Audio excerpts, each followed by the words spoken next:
எந்த ஒரு கஷ்ட நஷ்டங்களும் பொறுப்பும் இல்லாமல் இன்றைக்கு இளைஞர்கள் தங்களுடைய ஆற்றலை வீணடித்துக் கொண்டிருக்கிறார்கள். அல்லாஹ் நமக்கு கொடுத்த ஒவ்வொரு அருட்கொடைக்கும் நாளை மறுமையிலே விசாரணை உண்டு. லதுஸ்அலுன்ன யௌமஇதின் அனின் நஈம். ஒவ்வொரு அருட்கொடை பற்றியும் நாளை மறுமை நாளிலே நீங்கள் விசாரிக்கப்படுவீர்கள். நாளை மறுமை நாளிலே அல்லாஹ்வின் முன்னிலையிலே நிறுத்தப்படுகின்ற பொழுது அல்லாஹ் கொடுத்த ஒவ்வொரு அருட்கொடைக்கும் விசாரணை உண்டு. நம்முடைய உணவுக்கு விசாரணை உண்டு, நம்முடைய உடைக்கு விசாரணை உண்டு. இப்படி நம்மை வாழ வைத்த இறைவன் எதையெல்லாம் நமக்கு தந்திருக்கின்றானோ ஒவ்வொன்றுக்கும் விசாரணை உண்டு. நம்முடைய இளமை பருவத்திலே ஆற்றலை, ஆரோக்கியத்தை இறைவன் தந்திருக்கின்ற பொழுது அந்த ஆற்றலை, அந்த ஆரோக்கியத்தை, அந்த இளமை பருவத்தை எந்த வழியிலே நாம் கழித்தோம், பயனுள்ள வகையிலே கழித்தோமா, நமக்கு பயனுள்ளதாக பயன்படுத்தி கொண்டோமா, நம்முடைய பெற்றோருக்கு பயனுள்ளதாக ஆக்கி கொண்டோமா, இந்த சமூகத்திற்கு நமது இளமையின் மூலமாக என்ன பயனை தந்தோம், அல்லாஹ்வால் விசாரிக்கப்படும். என்ன பதில் இளைஞர்கள் இடத்தில் இருக்கிறது? சும்மா உட்கார்ந்து இருந்தேன், வீண் பேச்சு பேசிக்கிட்டு இருந்தேன், கேம் விளையாண்டுகிட்டு இருந்தேன், ரீல்ஸ் பார்த்துக்கிட்டு இருந்தேன், அதுலதான் என்னுடைய சந்தோஷங்கள் இருந்தது, இப்படி சொல்ல போகிறோமா? எப்படி நம்முடைய இளமை பருவத்தை கழித்தோம்? அல்லாஹ்விடத்தில் விசாரணை உண்டு. அஸ்ஸலாமு அலைக்கும் வரஹ்மத்துல்லாஹி வபரகாத்துஹு. கண்ணியத்திற்குரிய எல்லாம் வல்ல அல்லாஹ்வின் நல்லடியார்களே, அல்லாஹ்வின் மாபெரும் கிருபையினால் தமிழ்நாடு தௌஹீத் ஜமாத் திருவாரூர் வடக்கு மாவட்டத்தின் சார்பாக ஏற்பாடு செய்யப்பட்டிருக்கிற ஓரிரை கொள்கை விளக்க மாநாட்டில் இஸ்லாம் கூறும் இளமை பருவம் என்ற தலைப்பின் கீழே சில தகவல்களை நாம் அறியவிருக்கிறோம். அல்லாஹ் ரப்புல் ஆலமீன் மனித சமுதாயத்திற்கு பல்வேறு பருவங்களை ஏற்படுத்தி வைத்திருக்கிறான். மனிதன் பெற்றிருக்கக்கூடிய பருவங்களிலேயே மிக சிறப்பிற்குரிய ஒரு பருவமாக ஒவ்வொரு மனிதனும் தன்னளவிலே விரும்புகின்ற ஒரு பருவமாக இளமை பருவம் தான் இருக்கிறது. இதை ஒவ்வொரு மனிதர்களுமே உணர்ந்திருக்கின்றோம். இளமை பருவத்தினுடைய சிறப்புகளை தனியே விளக்க வேண்டிய அவசியம் இல்லை என்கின்ற அளவிற்கு ஒவ்வொரு மனிதனும், ஆண்களும் சரி பெண்களும் சரி, இளமை பருவத்தினுடைய ஆற்றல் குறித்து, அதனுடைய வேகம் குறித்து, அதனுடைய சிறப்புகள் குறித்து அறிந்து வைத்திருக்கிறோம். இதனால்தான் ஒவ்வொரு கொள்கையை சார்ந்தவர்களும், கோட்பாடுகளை கொண்டவர்களும், அரசியல் கட்சிகளும், எல்லா அமைப்பினருமே இளைஞர்களை குறிவைத்து அவர்களுக்கான செயல் திட்டங்களை வகுப்பவர்களாக இருக்கிறார்கள். தமிழ்நாடு தௌஹீத் ஜமாத்தை பொறுத்தவரையிலே இளைஞர்களை வழிநடத்துவதிலே நாமும் குறிக்கோள் கொண்டவர்களாகத்தான் இருக்கிறோம். ஆனால் இந்த நோக்கம் என்பது உலக வாழ்விலே இன்றைய காலகட்டத்திலே நம்முடைய அமைப்பை வளர்க்க வேண்டும் என்பதோ, இதிலே மக்கள் திரளை அதிகமாக காண்பிக்க வேண்டும் என்பதோ கிடையாது. இளைஞர்களுடைய வாழ்வை, மறுமை நோக்கிய அவர்களின் பயணத்தை சீராக சிறப்பாக ஆக்கி வைக்க வேண்டும் என்கின்ற நோக்கத்தில் இளைஞர்களுக்கான வழிகாட்டல்களை தொடர்ச்சியாக நாம் வழங்கி வருகிறோம். அதில் ஒரு பகுதியாகத்தான் அழகிய முன்மாதிரி இப்ராஹிம் அலைஹிஸ்ஸலாம் என்ற செயல் திட்டத்தின் கீழாக ஒரு மாத காலம் இப்ராஹிம் நபியின் இளமை பருவம் என்ற தலைப்பின் கீழாக மக்களிடத்தில், குறிப்பாக இளைஞர்களிடத்தில், ஒரு இளைஞன் தன்னுடைய வாழ்க்கையை எப்படி அமைத்துக் கொள்ள வேண்டும், ஒரு இஸ்லாமிய இளைஞன் தன்னுடைய ஆற்றலை எப்படி பயன்படுத்த வேண்டும் என்று இப்ராஹிம் நபியினுடைய இளமை பருவத்தை மேற்கோள் காட்டி அவர்களுக்கான அறிவுரைகள் வழங்கப்பட்டது. அதன் தொடர்ச்சியாகத்தான் இந்த மாநாட்டிலேயும் இளைஞர்களை பற்றிய ஒரு தலைப்பு வழங்கப்பட்டு இருக்கிறது. இளமை பருவம் என்பது ஆற்றல் மிகுந்த பருவம் என்பதை நாம் அறிந்து வைத்திருக்கின்றோம். அல்லாஹ்வே அதை உறுதிப்படுத்தி திருமறை குர்ஆனிலே சொல்லி காட்டுகிறான். மனிதனை பலவீனமான நிலையில் நாம் படைத்தோம். சும்ம மின் பஅதி லஅஃபின் குவா, பிறகு அந்த பலவீனமான பருவத்திற்கு பிறகு ஒரு பலம் பொருந்திய பருவத்தை மனிதனுக்கு நாம் ஏற்படுத்தினோம் என்று இறைவன் சொல்லுகிறான். மனிதனுடைய வாழ்வில் இரண்டு விதமான பலவீனமான பருவம் இருக்கிறது. ஒன்று குழந்தை பருவம். இதில் எந்த ஒரு தன்னிச்சையாக செயல்பட முடியாத ஒரு பருவம். தன்னுடைய பெற்றோரை ஒவ்வொரு வேலைகளுக்கும் சார்ந்திருக்கக்கூடிய பருவம். இதனால் இந்த பருவத்தை இறைவன் பலவீனமான பருவம் என்று சுட்டி காட்டுகிறான். அதே போல முதுமை பருவத்தை எடுத்து பார்த்தாலும் இதிலும் மற்றவர்களை சார்ந்திருக்கக்கூடிய ஒரு பருவமாகத்தான் முதுமை பருவமும் இருக்கிறது. தன்னுடைய பிள்ளைகளை, தன்னுடைய குடும்பத்தாரை சார்ந்து வாழக்கூடிய ஒரு பருவமாக தன்னுடைய நோயினால், தன்னுடைய முதுமையினால் பலவீனப்பட்ட ஒரு நிலையில் வாழுகின்ற ஒரு பருவமாக இருக்கிற காரணத்தினால் இந்த முதுமை பருவத்தையும் பலவீனமான பருவமாக இறைவன் சுட்டி காட்டுகிறான். இந்த இரண்டு பலவீனமான பருவங்களுக்கு மத்தியிலே இளமை பருவத்தை பலம் பொருந்திய பருவமாக இறைவன் திருமறை குர்ஆனிலே பிரகடனப்படுத்துகிறான். இந்த பலத்தை இளைஞர்கள் எப்படி பயன்படுத்த வேண்டும், ஆனால் இன்றைக்கு எப்படி பயன்படுத்தி கொண்டிருக்கிறார்கள், இதை இன்றைக்கு நாம் சற்று சிந்தித்து பார்க்க வேண்டும். இன்றைய காலகட்டத்தில் ஏராளமான தீமைகள், சமூக குற்றங்கள், அனாச்சாரங்கள், ஒழுக்கக்கேடுகள் சமுதாயத்திலே பரவி கிடக்கிறது. இதற்கு முந்தைய அமர்விலே பேசப்பட்ட, பட்டிமன்றத்தில் பேசப்பட்ட ஒவ்வொரு கருத்துக்களையும் நீங்கள் செவிதாழ்த்தி கேட்டிருப்பீர்கள். அங்கு சொல்லப்பட்ட ஒவ்வொரு கருத்துக்களும் இளைஞர்களை மையமாக வைத்துத்தான் பேசப்பட்டது. இளைஞர்களிடத்தில் போதை பழக்கங்கள் எப்படி ஊடுருவி இருக்கிறது எடுத்து சொல்லப்பட்டது. ஒரு காலத்திலே இருந்த போதை பொருட்களை எல்லாம் தூக்கி சாப்பிடுகின்ற அளவுக்கு இன்றைக்கு எப்படி போதையிலே புதிய புதிய வஸ்துகளை உருவாக்குகிறார்கள் என்பது எடுத்து சொல்லப்பட்டது. இன்னும் இளைஞன் இந்த சமூக தீமைகளிலே எப்படி மூழ்குகிறான் என்பது எடுத்துரைக்கப்பட்டது.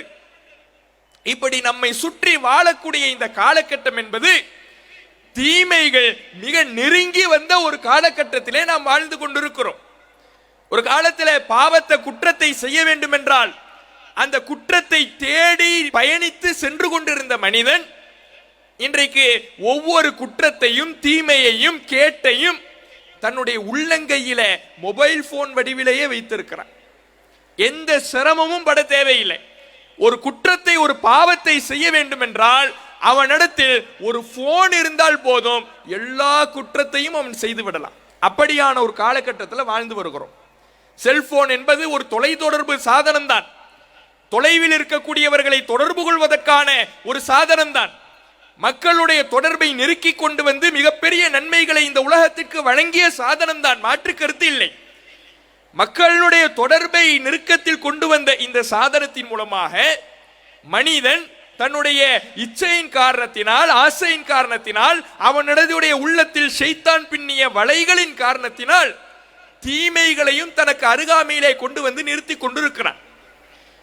இன்றைக்கு போதை பொருட்கள் எல்லாம் ஆன்லைன்ல உணவை ஆர்டர் செய்வதை போல ஆர்டர் செய்து வீட்டிற்கு வர வைத்து அந்த போதை பொருட்களை பயன்படுத்தி கொண்டிருக்கிறான். இப்படியான ஒரு காலகட்டத்தில் நாம் வாழ்ந்து வருகிற பொழுது இன்றைய இந்த இளைஞர்கள் எப்படி தங்களுடைய ஆற்றலை பயன்படுத்துகிறார்கள்? இன்னைக்கு இளைஞர்களுடைய நிலைமையை பாருங்க. கஞ்சா, இது போன்று சொல்ல போக வேண்டும் என்றால் ஒவ்வொரு ஊர்களிலேயும் சமீபமாக இந்த கஞ்சா பொருளினுடைய விற்பனை அதிகரித்திருக்கிறது என்று செய்தித்தாள்களுடைய ஒவ்வொரு நாளினுடைய பக்கங்களும் நமக்கு எடுத்துரைக்கிறது. டெய்லி செய்தித்தாள்ல இந்த கஞ்சா விற்பனை பற்றிய ஒரு தகவல் எடுத்துரைக்கப்படுகிறது. சமீப காலமாக இதனுடைய விற்பனை அதிகரித்திருக்கிறது என்று நமக்கு புள்ளி விவரங்கள் சொல்லுகிறது. இதை செய்வது யார்? விற்பனை செய்வது யார்? அதை பயன்படுத்துவது யார்? எல்லோரும் இளைஞர்களாக இருக்கிறார்கள். கஞ்சா விற்பனையில் பிடிபட்டவன் ஒரு 3 பேர் போட்டோ போட்டிருக்கு. எல்லாருக்கும் எத்தனை வயசு? 23, 24, 25. அதை பயன்படுத்துபவன் யார்? 7ஆம் வகுப்பு படிக்கக்கூடிய மாணவன். 7ஆம் வகுப்பு படிக்கிற மாணவனுக்கு என்ன வயசு இருக்கும்? ஒரு 12 வயது இருக்கும். அந்த 12 வயது மதிக்கத்தக்க ஒரு சிறுவன், அவனிடத்தில் இந்த கஞ்சா பழக்கம் இருக்கிறது என்று செய்தித்தாள்கள் நமக்கு எடுத்துரைக்கிறது. ஒரு சிறுவனை, 7ஆம் வகுப்பு படிக்கக்கூடிய ஒரு சிறுவனிடத்தில் ஒரு மிகப்பெரிய மாற்றத்தை, ஒரு தனிமையை பெற்றோர்கள் உணர்கிறார்கள்.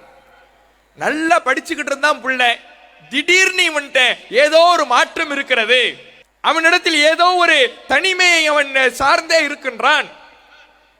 நன்றாக படித்துக் கொண்டிருப்பவன் இப்போது படிப்பதில்லை, நன்றாக ஓடி விளையாடி கொண்டிருந்தவன் இப்போது சுறுசுறுப்பாக இல்லை, நம்மோடு பேசி பழகி கொண்டிருந்தவன் எப்போதும் தனிமையிலேயே இருக்கின்றான். இதை உணர்ந்த பெற்றோர் மனோதத்துவ மருத்துவரிடத்தில் அவனை அழைத்து செல்கிறார்கள். அவர் அவனிடத்தில் தனியாக அழைத்து பேசுகிறார். பேசி உண்மையை கண்டறிந்தால் அவனிடத்தில், அந்த 7ஆம் வகுப்பு படிக்கக்கூடிய மாணவனிடத்தில் போதை பழக்கம் இருந்திருக்கிறது என்பது தெரிய வருகிறது. இப்படி பள்ளிக்கூட மாணவர்களிலிருந்து பதின்ம பருவத்தில் இருக்கக்கூடிய, டீனேஜ் பருவத்தில் இருக்கக்கூடிய மாணவர்களிலிருந்து கல்லூரி மாணவர்கள் வரை போதைக்கு அடிமையாக கூடிய ஒரு கால சூழ்நிலையிலே நாம் வாழ்ந்து வருகிறோம்.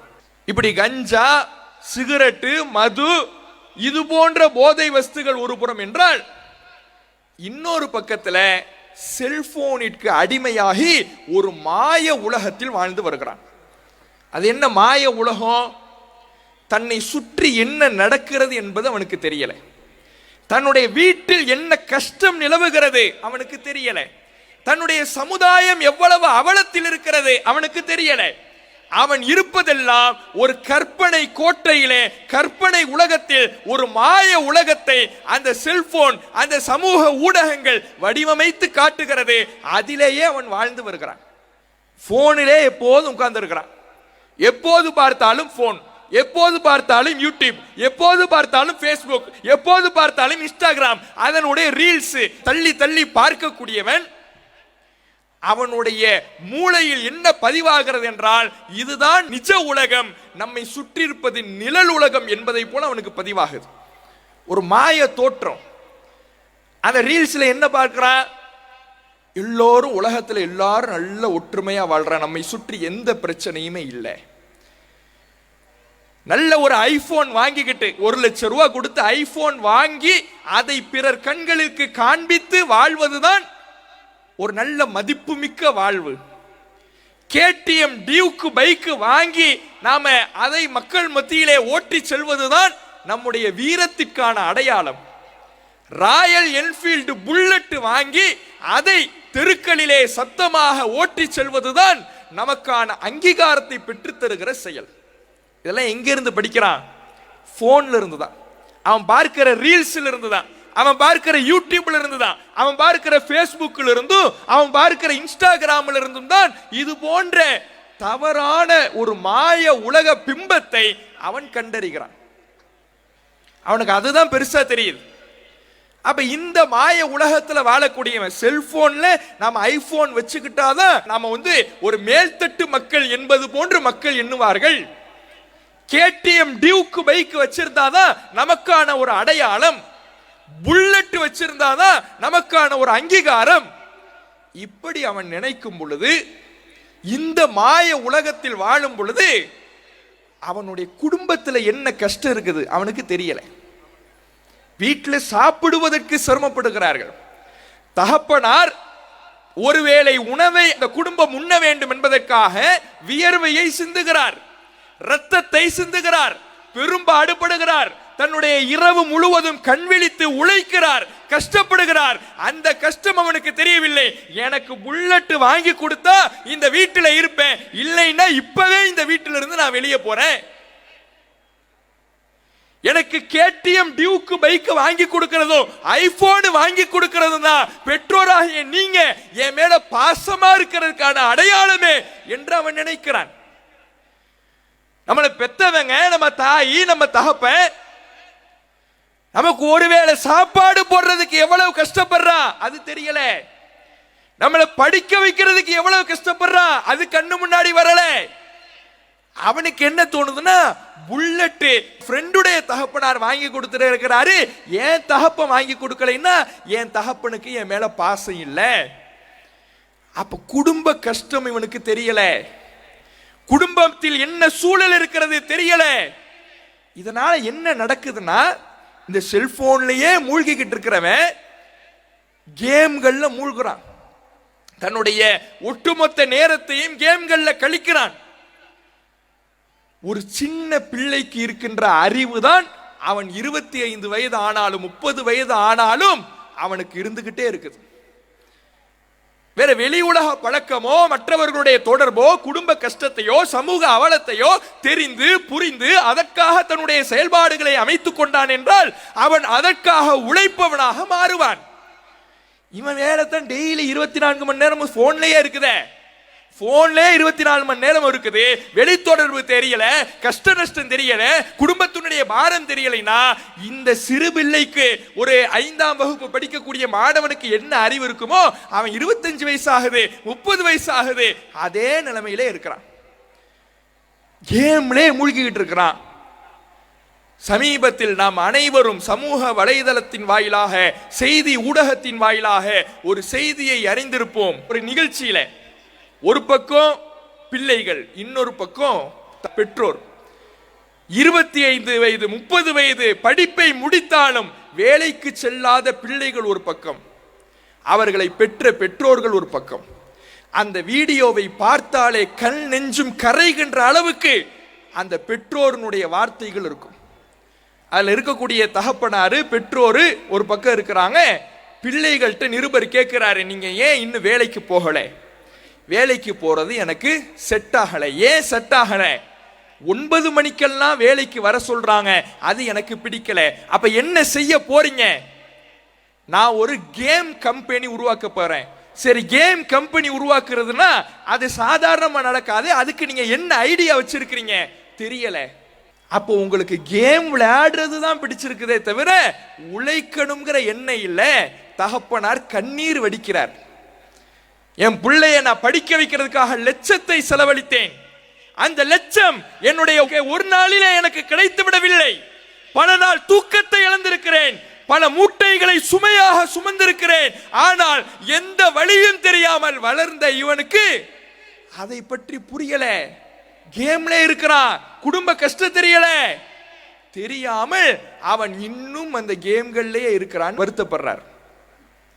இப்போது சொல்லப்பட்ட எந்த விஷயமுமே எங்கோ நடக்கக்கூடிய விஷயங்கள் அல்ல, நம்முடைய ஒவ்வொருவருடைய வீட்டிலும் இருக்கலாம், நம்முடைய பிள்ளைகள் இருக்கலாம், நம்ம இடத்தில் ஐபோனை கேட்கலாம், கேடிஎம் பைக்கை கேட்கலாம், புல்லட்டை கேட்கலாம், கேம்களிலேயே எப்போதும் மூழ்கி இருக்கலாம்.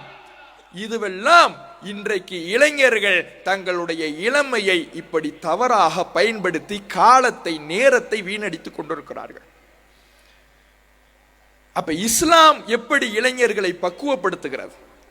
இன்றைக்கு இளைஞர்களுடைய நிலைமை போதை பழக்கத்திலேயும் மாய உலகத்திலேயும் கஷ்டங்கள் தெரியாமல், பொறுப்பில்லாமல், குடும்பத்தின் பாரத்தை சுமக்காமல், சமூகத்தின் அவலத்தை உணராமல் வாழ்ந்து வருகிறார்களே, இவர்களுக்கு இஸ்லாம் சொல்லக்கூடிய அறிவுரை என்ன? நபிகள் நாயகம் ஸல்லல்லாஹு அலைஹி வஸல்லம் அவர்கள் எப்படியான இளைஞர்களை உருவாக்க நினைச்சாங்க? இப்போது நாம் பார்த்த இந்த தவறுகள் இருக்கக்கூடிய இளைஞர்களையே 2 விதமாக நாம பிரிக்கலாம். ஒரு சாராருக்கு அல்லாஹ்னால என்னன்னு தெரியாது, மார்க்கம்னா என்னன்னு தெரியாது, பெயரளவுல முஸ்லிமா இருப்பான், இவன் ஒரு சாரார். இன்னொரு பக்கத்துல மார்க்கம்னா என்னன்னு தெரியும், அல்லாஹ்னா என்னன்னு தெரியும், இஸ்லாம்னா என்னன்னு தெரியும், ஆனால் அதை நடைமுறைக்கு கொண்டு வராதவனாக இருப்பான்.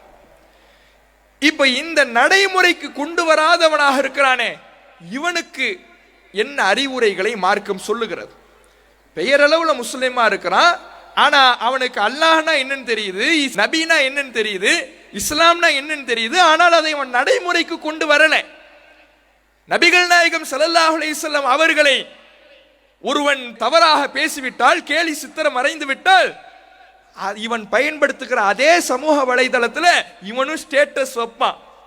எல்லாரும் வைக்கிறாங்க, நானும் வைக்கிறேன்னு வைப்பான். வாட்ஸ்அப்ல ஸ்டேட்டஸ் வைப்பான். இந்த அளவுக்கு அவனுக்கு ஒரு இஸ்லாமிய தொடர்பு இருக்கும். அப்ப இப்படி யாரை அவன் நேசிக்கிறானோ அந்த நபிகள் நாயகம் ஸல்லல்லாஹு அலைஹி வஸல்லம் அவர்கள் எப்படியான இளைஞர்களை உருவாக்கினார்கள், எந்த இளைஞர்களை விரும்பினார்கள். அல்லாஹுடைய தூதர் அவர்கள் ஒரு 70 இளைஞர்களை உருவாக்குறாங்க. அந்த 70 இளைஞர்களும் மார்க்க அறிஞர்களாக நபிகள் நாயகத்திடத்தில் பாடம் பயின்று உருவெடுக்கிறார்கள். அந்த 70 இளைஞர்கள் எப்படியான வாழ்க்கை வாழ்ந்தார்கள்? அவர்கள் இரவு நேரத்தில் ஒன்று கூடுவார்கள். நபிகள் நாயகம் ஸல்லல்லாஹு அலைஹி வஸல்லம் அவர்கள் உருவாக்கிய 70 இளைஞர்களும் இரவு நேரத்தில் ஒன்று கூடுவார்கள். எதற்காக? மார்க்கத்தை ஒருவருக்கு ஒருவர் கற்று பரஸ்பர பரிமாற்றம் செய்து கொள்வதற்காக, குர்ஆனை ஓதுவதற்காக. குர்ஆனை கற்று நான் கற்றதை உனக்கு சொல்லித் தருகிறேன், நீ கற்றதை எனக்கு சொல்லித்தா என்று பரஸ்பர பரிமாற்றம் செய்து கொள்வதற்காகவும், தொழுவதற்காகவும், வணக்க வழிபாடுகளில் ஈடுபடுவதற்காகவும் அந்த 70 இளைஞர்களும் ஒன்று கூடுவார்கள். பகல் நேரத்தில் விறகுகளை வெட்டுவார்கள். அன்றைக்கு இருந்த ஒரு பெரும் தொழில் என்றால் விறகு வெட்டி சம்பாதிப்பதுதான். விறகுகளை வெட்டுவாங்க, வெட்டி அதை விற்பனை செய்வார்கள். அதன் மூலமாக சில பொருளாதாரம் கிடைக்கும். அதை என்ன செய்வாங்க? ஏழைகளாக, திண்ணை தோழர்களாக யாரெல்லாம் கஷ்டப்பட்டு கொண்டிருக்கிறார்களோ அவர்களுக்கு உணவு வாங்கி கொடுப்பதற்காக அதை பயன்படுத்துவார்கள். பள்ளிவாசலுக்கு வரக்கூடிய மக்களுக்கு தண்ணீர் அள்ளி கொடுத்து அவர்கள் பயனடைய செய்வார்கள். இது நபிகள் நாயகம் உருவாக்கிய இளைஞர்கள். இரவுல ஒன்று கூடுறாங்க. எதுக்காக ஒன்று கூடுறாங்க? மார்க்கத்தை படிப்பதற்காக, மார்க்கத்தை தெரிந்து கொள்வதற்காக, பரஸ்பர பரிமாற்றம் செய்து கொள்வதற்காக, வணக்க வழிபாடுகளில் ஈடுபடுவதற்காக. இன்னைக்கு இளைஞர்களுடைய நிலைமை என்ன? இவனும் இரவுல ஒன்று கூடுறான். எதுக்காக? எதுக்காக கூடுறான்னு அவனுக்கே தெரியாது. போவான் பைக் எடுத்துக்கிட்டு. ஒவ்வொரு ஊர்லயும் பாருங்க, பைக் எடுத்துக்கிட்டு போவான். எங்க போறான்னு அவன்கிட்டயே கூப்பிட்டு கேளுங்க, அவனுக்கே தெரியாது. பெட்ரோல் போட வாப்பா வெளிநாட்டில் இருக்கிறாரு, காசு அனுப்புறாரு. அம்மா காசை கொடுக்கலைன்னா சண்டை போடுவோம். ஒரு கட்டத்தில் அம்மா கொடுத்துருவாங்க. பெட்ரோலை போடுறா, சுத்துவான் சுத்துவான் சுத்துவான், ஊர் முழுக்க சுத்துவான். எதுக்காக போறான்? எந்த பிரயோஜனமும் இருக்காது. இதுல போகும் பொழுது சில இடங்கள்ல எல்லாம் பார்த்தா திடீர்னு நாய் குலைக்குது. போய்கிட்டே இருக்கிறான் பைக்கில், திடீர்னு நாய் குலைக்குது. என்னடான்னா பைக் ஹார்னா. ஹார்ட் பேஷண்ட் அந்த ரோட்ல போனான்னு வைங்க, அவ்வளவுதான், அவருக்கு மவுத்து தான். அந்த அளவுக்கு இவனுடைய செயல்பாடு இருக்குது. இப்படி இரவுல சுற்றி கொண்டு இருக்கிறார்கள். ஒவ்வொரு தெரு முனைகளிலேயும் அமர்ந்திருக்கிறார்கள். அந்த தெருமுனைகளில் அமர்ந்து இவர்கள் செய்யக்கூடிய செயல் என்ன? தெருமுனைகள் உட்கார்ந்துப்பா, ஒரு 10 பேர் சேருவார்கள். சேர்ந்து கேம் தான், கேம்களை விளையாடி ஒரே நேரத்தில் எல்லாரும் ஒரே கேமை விளையாடுறது. நேரம் போகும் போகும் போகும், எவ்வளவு நேரம் ஆச்சு இவனுக்கு தெரியவே தெரியாது. அந்த நேரத்தில் பாங்கோசை அவனுடைய செவிகளில் விழும். அதை அலட்சியம் செய்வான், அதற்கு பதில் சொல்ல மாட்டான். அந்த பாங்கினுடைய அழைப்பை ஏற்று பள்ளிவாசலை நோக்கி விரைய மாட்டான். அந்த கேம்களிலேயே உட்கார்ந்திருப்பான். அவன் அந்த கேம்கள் விளையாடும் பொழுது பேசக்கூடிய பேச்சுக்கள் காது கொடுத்து கேட்க முடியாத அளவிற்கு கொச்சையானதாக இருக்கும். அந்த பக்கம் நடந்து போகின்ற மக்கள், பெண்களுக்கு அச்சுறுத்துகின்ற வகையிலே, வெட்கி தலைகுனிகின்ற வகையிலே அவனுடைய பேச்சுக்களும் அவனுடைய வார்த்தைகளும் இருக்கும். இப்படி இன்றைய இளைஞர்கள் இரவு நேரத்தில் ஒன்று கூடி செயல்பட்டு கொண்டிருக்கிறார்கள். நபிகள் நாயகம் ஸல்லல்லாஹு அலைஹி வஸல்லம் அவர்களுடைய காலத்தில் வாழ்ந்த இளைஞர்கள் இரவு நேரத்தில் ஒன்று குழுமினார்கள். ஒன்று குழுமிய அவர்கள் திருமறை குர்ஆனை கற்றார்கள், திருமறை குர்ஆனை படித்தார்கள், அடுத்தவர்களுக்கு போதித்தார்கள், வணக்க வழிபாடுகளில் ஈடுபட்டார்கள். இப்படி தங்களின் இளமையின் ஆற்றலை இரவு நேரங்களிலே அல்லாஹ்வின் பாதையிலே கழித்தார்கள். பகல் நேரத்தில் என்ன செய்யறான்? இரவெல்லாம் இவன் கண்டு முழிச்சான்னா இவனுக்கு பகலே எத்தனை மணிக்கு தான் விடிகிறதே? எத்தனை மணிக்குன்னா 12 மணி, 1 மணி, 2 மணி, மதியத்துக்கு தான் இவனுக்கு விடியும். விடிஞ்சதுக்கு அப்புறம் சாப்பிடுவான். அதுக்கப்புறம் துறை வெளியே போறவர் தான் அடுத்த நாள் நைட்டு 1 மணிக்கு தான் உள்ள வருவார். அப்ப எந்த ஒரு கஷ்ட நஷ்டங்களும் பொறுப்பும் இல்லாமல் இன்றைக்கு இளைஞர்கள் தங்களுடைய ஆற்றலை வீணடித்துக் கொண்டிருக்கிறார்கள். சிந்தித்து பார்க்க வேண்டும். அல்லாஹ் நமக்கு கொடுத்த ஒவ்வொரு அருட்கொடைக்கும் நாளை மறுமையிலே விசாரணை உண்டு. ஒவ்வொரு அருட்கொடை பற்றியும் நாளை மறுமை நாளிலே நீங்கள் விசாரிக்கப்படுவீர்கள். நாளை மறுமை நாளிலே அல்லாஹ்வின் முன்னிலையிலே நிறுத்தப்படுகின்ற பொழுது அல்லாஹ் கொடுத்த ஒவ்வொரு அருட்கொடைக்கும் விசாரணை உண்டு. நம்முடைய உணவுக்கு விசாரணை உண்டு, நம்முடைய உடைக்கு விசாரணை உண்டு. இப்படி நம்மை வாழ வைத்த இறைவன் எதையெல்லாம் நமக்கு தந்திருக்கின்றானோ ஒவ்வொன்றுக்கும் விசாரணை உண்டு. நம்முடைய இளமை பருவத்திலே ஆற்றலை, ஆரோக்கியத்தை இறைவன் தந்திருக்கின்ற பொழுது அந்த ஆற்றலை, அந்த ஆரோக்கியத்தை, அந்த இளமை பருவத்தை எந்த வழியிலே நாம் கழித்தோம், பயனுள்ள வகையிலே கழித்தோமா, நமக்கு பயனுள்ளதாக பயன்படுத்தி கொண்டோமா, நம்முடைய பெற்றோருக்கு பயனுள்ளதாக ஆக்கி கொண்டோமா, இந்த சமூகத்திற்கு நமது இளமையின் மூலமாக என்ன பயனை தந்தோம், அல்லாஹ்வால் விசாரிக்கப்படும். என்ன பதில் இளைஞர்களிடத்தில் இருக்கிறது? சும்மா உட்கார்ந்து இருந்தேன், வீண் பேச்சு பேசிக்கிட்டு இருந்தேன், கேம் விளையாண்டுகிட்டு இருந்தேன், ரீல்ஸ் பார்த்துக்கிட்டு இருந்தேன், அதுல தான் என்னுடைய சந்தோஷங்கள் இருந்தது, இப்படி சொல்ல போகிறோமா? எப்படி நம்முடைய இளமை பருவத்தை கழித்தோம்? அல்லாஹ்விடத்தில் விசாரணை உண்டு. அந்த விசாரணையின் முதல் கட்டத்திலேயே நமக்கு எவ்வளவு பெரிய சிறப்பு! தலைக்கு அருகாமையிலே சூரியன் கொண்டு வந்து நிறுத்தப்படுகின்ற பொழுது உலக மைதானத்திலே ஒட்டுமொத்த உலக மாந்தர்களும் இருக்கக்கூடிய மைதானத்தில் எந்த நிழலும் இல்லாத ஒரு சூழலில் அல்லாஹ் தன்னுடைய அர்ஷின் நிழலை நமக்கு பரிசாக தருகின்ற பொழுது அதில் ஒரு சாரார் ஷாபுன் நஷஅ ஃபி இபாதத்தி ரப்பி, தன்னுடைய இறை வழிபாட்டிலேயே தன் இளமையை கழித்த இளைஞனுக்கு அல்லாஹ் நிழலை பரிசாக வாக்களிக்கிறான். விசாரணை உண்டு. இளமை பருவம் என்பது ஏதோ நாம் கடந்து போகக்கூடிய விஷயம் அல்ல. இதில் ஆரோக்கியம் இருக்கிறது, ஓய்வு இருக்கிறது, ஆற்றல் இருக்கிறது, வலிமை இருக்கிறது, வேகம் இருக்கிறது. இவை அனைத்தையும் நல்ல வழியில் பயன்படுத்தி இருந்தால் அதற்கான கூலியாக அல்லாஹ்வின் அர்ஷின் நிழலை நாம் பெற்றுக்கொள்ளலாம். வீணடித்தால், நேரத்தை கழித்தால், வீணான காரியங்களில் நம்முடைய வாழ்க்கையை அமைத்துக் கொண்டால் மறுமையிலே நஷ்டவாளியாக அல்லாஹ்வின் முன்னிலையிலே நிறுத்தப்படுவோம். அல்லாஹ் இன்னொரு சாராரையும் சொல்றான். இறைவனின் நிழலை பெறக்கூடிய சாரார் இறை வழிபாட்டில் தன் இளமை பருவத்தை கழித்தவர்கள்.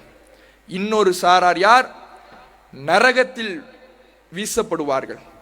அந்த நரகவாதியிடத்தில் சொர்க்கத்திற்கு செல்லக்கூடியவர்கள் கேட்பார்கள், மா சலக்கக்கும் ஃபீ சகர், சகர் என்கின்ற நரகத்தில் உங்களை சேர்த்தது எது? அவர்கள் சொல்வார்கள், லம் நகு மினல் முஸல்லீன், நான் உலகத்தில் வாழ்ந்த சமயத்திலே தொழக்கூடியவனாக இல்லை, தொழுகை என்னுடைய வாழ்க்கையில் இருக்கவில்லை. வலம் நக்கு நுத்திஅமுல் மிஸ்கீன், ஏழைகளுக்கு நான் உளவளிக்க கூடியவனாகவும் இல்லை. கஷ்டப்பட்டு வரக்கூடியவர்களுக்காக என்னுடைய பொருளாதாரத்தை கொடுத்து நான் உளவளிக்க கூடியவனாகவும் இல்லை. வகுன்னா நஹூது மஅல் ஹாயிலீன், வீணானவர்களோடு சேர்ந்து வீணான காரியத்தில் நான் ஈடுபட்டு கொண்டிருந்தேன், அதனால் இந்த நரக படுகொலியிலே வீழ்ந்து கிடக்கிறேன். இளமையை சரியாக பயன்படுத்தியவர்கள், பயனுள்ள வகையிலே கழித்தவர்கள் இறைவனுடைய அர்ஷின் நிழலில் பரிசாக அதை அனுபவிப்பார்கள்.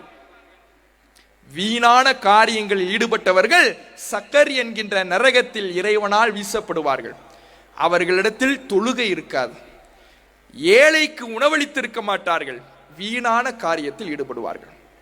இன்றைய இளைஞர்களிடத்தில் தொழுகை என்பது ஒரு பொருட்டாக இல்லாமல் ஆகிவிட்டது. பள்ளிவாசல்கள் முதியவர்களால் நிரப்பப்படுகிறதே தவிர அங்கு இளைஞர்களுக்கு வேலை இல்லாமல் இளைஞர்கள் அதை விட்டு தூரமாக சென்று கொண்டிருக்கிறார்கள். ஏழைகளுக்கு உணவளிப்பது, இவன் பெற்றோருக்கு உணவளிப்பதே கேள்விக்குறியா இருக்கு. மற்றவங்களுக்காக, தாய்க்காக, தகப்பனுக்காக சம்பாதிக்க போறானான்னு கேட்டா அதுவே இங்க கேள்விக்குறியா இருக்குது. இவன் ஏழைக்கு எங்கு உணவளிக்கிறது? வீணான காரியத்தில் ஈடுபடுபவனாக இன்றைய இளைஞன் இருக்கிறான். அப்ப அது மிகப்பெரிய இந்த இளைஞர்களிடத்திலே அவர்களின் மறுமை வாழ்வை நஷ்டத்திற்குரியதாக இது ஆக்கிவிடும். இதை ஒவ்வொரு இளைஞனும் சிந்தித்து பார்க்க வேண்டும். இந்த உலகத்தில் நாம் அனுபவிக்கின்ற சுகபோகங்கள் எதுவுமே நிரந்தரம் கிடையாது. அப்ப இன்றைய இளைஞர்கள் இப்படி வீணான காரியங்களிலே கழித்து கொண்டிருக்கிறார்கள். புரோஜனமாக அதை கழிப்பதிலே அவர்கள் தவற விடுகிறார்கள். இளைஞர்கள் சிந்தித்து பார்க்க வேண்டும். நாம் வாழக்கூடிய இந்த வாழ்வு என்பது இந்த உலகத்தில் அது கொஞ்சம் இன்பமாக தெரியலாம். நேரத்தை சும்மாவே கழிப்பது நமக்கு சுகமாக இருக்கலாம். ரீல்ஸையும் யூடியூப் வீடியோவையும் பார்த்து சிரிப்பது நம்முடைய மனதிற்கு லேசாக தோன்றலாம். ஆனால் இவை அனைத்தும் நாளை மறுமையிலே நமக்கு நஷ்டத்தை கொடுத்துவிடும். இந்த உலகம் நிரந்தரமானதல்ல. எப்போதும் ரீல்ஸை பார்த்து கொண்டிருக்க முடியாது. எப்போதும் நாம சமூக வலைதளங்களில் மூழ்கி கொண்டிருக்க முடியாது. கேம்களில் நம்முடைய நேரத்தை செலவழிக்க முடியாது. நாம் வாழக்கூடிய வாழ்வு நிஜ வாழ்க்கைக்கு நம்முடைய கவனத்தை கொண்டு வர வேண்டும். நிஜ வாழ்க்கையில் என்ன இருக்குது, நம்ம சுத்தி என்ன நடக்குது, இதை பார்க்கணும். நபிகள் நாயகம் ஸல்லல்லாஹு அலைஹி வஸல்லம் அவர்கள் உருவாக்கிய ஜாபிர் என்கின்ற ஒரு இளைஞர், ஜாபிர் ரலியல்லாஹு அன்ஹு அவர்கள், தகப்பனார் அப்துல்லா வஃபாத் ஆகிறார். அவர் வஃபாத் ஆகும் பொழுது அவருக்கு ஒரு ஆண் பிள்ளை, ஜாபிர் ரலியல்லாஹு அன்ஹு அவர்கள் ஒரு ஆண் பிள்ளை. இவருக்கு 8-9 தங்கைகள் இருக்கிறாங்க. எல்லாம் சின்ன சின்ன பிள்ளைங்க. தகப்பனார் இஸ்லாத்திற்காக, மார்க்கத்திற்காக போர்க்களத்திலே கலந்து கொண்டு கொல்லப்பட்டு விட்டார். இப்ப மூத்தவராய் இவர் தான் இருக்கிறார், ஜாபிர் ரலியல்லாஹு அன்ஹு அவர்கள் தான் இருக்கிறார். மற்ற எல்லாமே சின்ன சின்ன பிள்ளைங்க. இப்ப அந்த குடும்பத்தை தூக்கி நிறுத்த வேண்டிய ஒரு பொறுப்பை தன்னுடைய இளமை பருவத்திலேயே, சிறிய பருவத்திலேயே தன் முதுகில் ஏந்தக்கூடிய ஒரு நிலைமை ஜாபிர் ரலியல்லாஹு அன்ஹு அவர்களுக்கு ஏற்படுகிறது. தகப்பனாருக்கு கொஞ்சம் கடனும் இருக்குது, அதுவும் இவரை சார்ந்ததாக மாறுகிறது. தன் தகப்பனாரின் கடனை அடைப்பதற்காக ஒரு பக்கம் உழைக்கிறார். தன் சகோதரிகளை கவனிக்க வேண்டுமே, அதற்கு என்ன செய்வது? எல்லாம் பெண் பிள்ளைங்க, சின்ன சின்ன பிள்ளைங்க. ஒரு விதவையாக பார்த்து அவர்களை திருமணம் செய்து கொள்கிறார். நபிகள் நாயகம் ஸல்லல்லாஹு அலைஹி வஸல்லம் அவர்கள் கூட கேட்கிறாங்க, நீ திருமணம் முடித்த பெண் ஏற்கனவே மனம் முடித்து கணவனை இழந்தவரா, விவாகரத்து பெற்றவரா, விதவையா, அல்லது இதுவரை திருமணம் ஆகாதவரா? ரசூலுல்லாஹ் கேட்கிறாங்க. இல்லை அல்லாஹ்வுடைய தூதரே, ஏற்கனவே திருமணமாகி விதவையானவரைத்தான் நான் திருமணம் செய்திருக்கிறேன். ஏன் புதிதாக ஒரு பெண்ணை திருமணம் செய்து கொள்ள கூடாதா? ரசூலுல்லாஹ் கேட்கும் பொழுது அவர் சொல்றாரு, உன்னுடைய வயதிற்கு ஒத்த வகையில, உன் வயதுக்கு ஏற்ற வகையில ஒரு பெண்ணை திருமணம் முடித்திருந்தால் உன் வாழ்வு மகிழ்ச்சியாக இருந்திருக்குமே. அப்ப அவர் சொல்றாரு, அந்த மகிழ்ச்சியை விட பெரிய மகிழ்ச்சி எதுல இருக்கு தெரியுமா? என் சகோதரிகளை கவனிச்சுக்கிறதுல தான். என் சகோதரிகள் எனக்கு இருக்கிறாங்க, அந்த சகோதரிகளை பராமரிக்க வேண்டிய பொறுப்பு என் மீது இப்போது இருக்கிறது. என் தகப்பனார் இறந்துட்டார், இவங்களை கவனிக்க வேண்டிய பொறுப்பு எல்லாமே என்னை சார்ந்ததா இருக்குது. அப்ப என் வயதிலேயே ஒரு பெண்ணை திருமணம் முடித்தேன் என்றால் என் சகோதரிகள், என் தங்கச்சியும் என்னுடைய மனைவியும் ஒரே வயசுல உள்ளவங்களா இருப்பாங்க, அவங்கள பராமரிக்க முடியாது.